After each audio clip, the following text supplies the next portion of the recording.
আকাশবাণী কলকাতা। সমীক্ষা। শিরোনাম সুন্দরবনের মেয়েরা। লিখেছেন সঞ্জিত কুমার সাহা।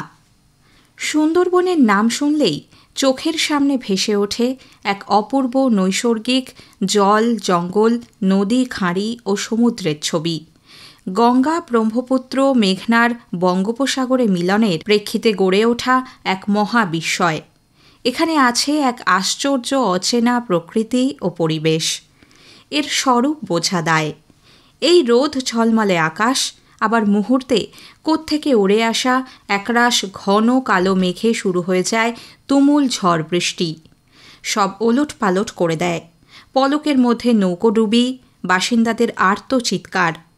ঘূর্ণিঝড়, জলোচ্ছ্বাস, প্লাবন, বিপর্যয় এখানে নিত্যসঙ্গী। ঘরবাড়ি, জমিজিরেত, লণ্ডভণ্ড। এর উপরে জলে কুমির, ডাঙায় বাঘ। তবু এমন ভয় ও দুর্যোগের মধ্যে সুন্দরবনে প্রায় ৫০ লক্ষ মানুষের বাস। এর মধ্যে প্রায় অর্ধেক মহিলা। এমন বিপদসংকুল দুর্যোগপূর্ণ এলাকায় মহিলাদের জীবন এক্কেবারে অন্যরকম। একটু তাকিয়ে দেখা যাক। অধিকাংশ বয়স্ক মহিলা নিজের নাম পর্যন্ত সই করতে পারেন না। সম্বল টিপছাপ। দিনে ১৮ থেকে ২০ ঘণ্টা প্রায় সব মহিলাদেরই কাজ করতে হয়।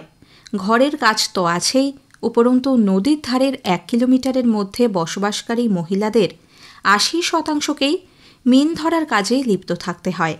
এই চিত্রটা বেশি করে দেখা যায় পাথর প্রতিমা, নামখানা, কাকদ্বীপ, সাগর, মৌসুনীতে। তবে কম হলেও আছে বাসন্তী, সন্দেশখালী, হিঙ্গলগঞ্জ, হাসনাবাদেও। নোনা জলে ঘণ্টার পর ঘণ্টা কোমর ডুবিয়ে মিন ধরার কাজে লিপ্ত থাকার ফলে বেশিরভাগই চর্মরোগ এবং মারাত্মক ধরনের মেয়েলি অসুখে ভোগেন। মেয়েদের স্বাস্থ্য সচেতনতা একেবারেই নেই। নিজেদের শারীরিক সমস্যা হলেও মুখ বুজে সহ্য করেন, অথবা অত্যন্ত অবিজ্ঞানপ্রসূত জরাগ্রস্ত কুসংস্কারকে সঙ্গী করে চলেন।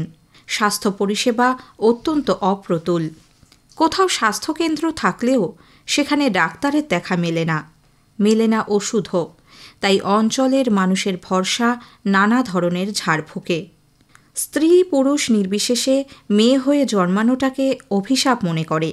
ইদানিং মিড ডে মিল ও আইসিডিএস চালু হওয়ায় বাচ্চারা স্কুলে যায় শুধুই খাবারের আশায়। তবে প্রত্যন্ত অঞ্চলে কোনো রকমের প্রাথমিক শিক্ষা লাভ করলেও বাড়ির কাজ করানোর দিকেই ঝোঁক বেশি। কারণ বাবা ও মা উভয়কেই জীবিকার জন্য বাইরে যেতে হয়। মেয়েরা একটু বড় হলেই বিয়ের বন্দোবস্ত। দেখা যায় ১২, ১৩, ১৪ বছরেই মেয়েদের বিয়ে হয়ে গেল।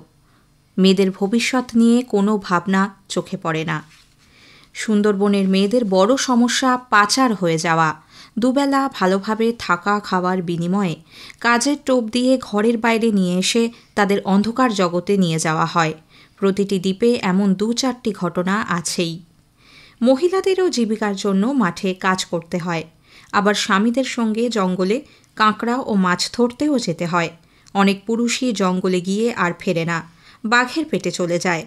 এরকম গোসাবার মালোপাড়া নামের একটি পল্লী আছে, যা বিধবা পল্লী হিসেবে খ্যাত। সুন্দরবনের মহিলাদের জীবনে সুরক্ষা নেই, নেই আর্থিক নিরাপত্তা, যার ফল সীমাহীন দারিদ্র্য, নির্যাতন, নিগ্রহ। স্বামী পরিত্যক্তার সংখ্যাও ক্রমেই বাড়ছে, সঙ্গে বাড়ছে আত্মহত্যার প্রবণতাও।